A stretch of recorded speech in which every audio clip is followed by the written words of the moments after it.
సంధ్య వేళ అంటే దాన్ని సంధికాలం, పగలు కాదు రాత్రి కాదు. సూర్యాస్తమయం అంటాం కానీ సూర్యుడికి అస్తమయం లేదు కదండి, భూమి తిరుగుతుంది. అందుకని సూర్యుడి యొక్క వెలుతురు భూమి మీద ప్రసరించని సమయము చంద్రోదయము కాని సమయము, దీన్ని ఉత్తర సంధ్య అంటారు. ఈ ఉత్తర సంధ్య పూర్వ సంధ్య కన్నా పవిత్రం. ఈ ఉత్తర సంధ్యలో 3 పనులు మాత్రం ఎట్టి పరిస్థితుల్లో చేయకూడదు, శాస్త్రంలో నిషిద్ధం. చీకటి పడే వేళ, పగలు పూర్తయ్యే వేళ, ఈ రెండిటికి నడుమ ఉన్న ఉత్తర సంధ్యలో పొరపాటున కూడా 3 పనులు చేయరాదు. ఏమవి? 1, భుజించరాదు, తినకూడదు.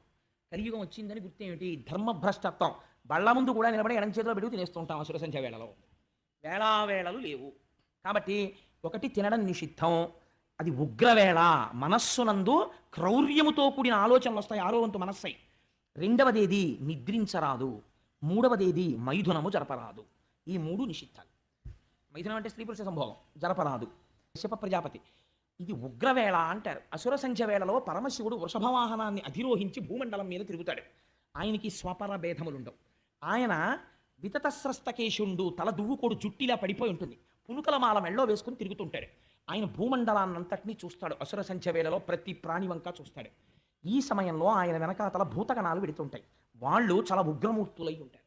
వాళ్ళకి ఆ సమయంలో శివుడి పట్ల అపచారముగా ఎవరైనా ప్రవర్తిస్తే శంకరుడు ఊరుకోవచ్చేమో కానీ ఆయన చుట్టూ ఉన్నటువంటి గణములు అంగీకరించవు. చాలా తీవ్రమైన ఫలితాన్ని ఇచ్చేస్తారు. నీ అక్క చెల్లెలు సతీదేవి పరమశివుడు భార్య అనుకుంటున్నావేమో, ఆయనకి అలాంటి భేదాలు ఉండవు. ఆయన మహాజ్ఞాని. తెలియనివాడు, కొన్ని కోట్ల జన్మలు ఎత్తవలసినటువంటి వాడు, జ్ఞానము లేనివాడు శంకరుణ్ణి చూసి ద్వేషించి మాట్లాడతాడు. జ్ఞానము రావాలంటే శంకరుడి వల్లే వస్తుంది. ఆయన పరమ పవిత్రుడు. అటువంటి శంకరుడికి నమస్కరించి మర్యాదగా ప్రవర్తించాలి.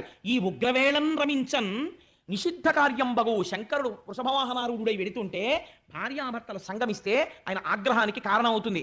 అందుచేత ఈ కాలమందరయన్ మంచిది కాదు. అందుచేత కొంతసేపు తాళు, తరుణీ ఒక్క ముహూర్తముండు, ఒక్క ముహూర్త కాలం వేచి ఉండు, నీకు కలిగినటువంటి కోరికని భర్తగా నేను తీరుస్తాను అన్నాడు. అంటే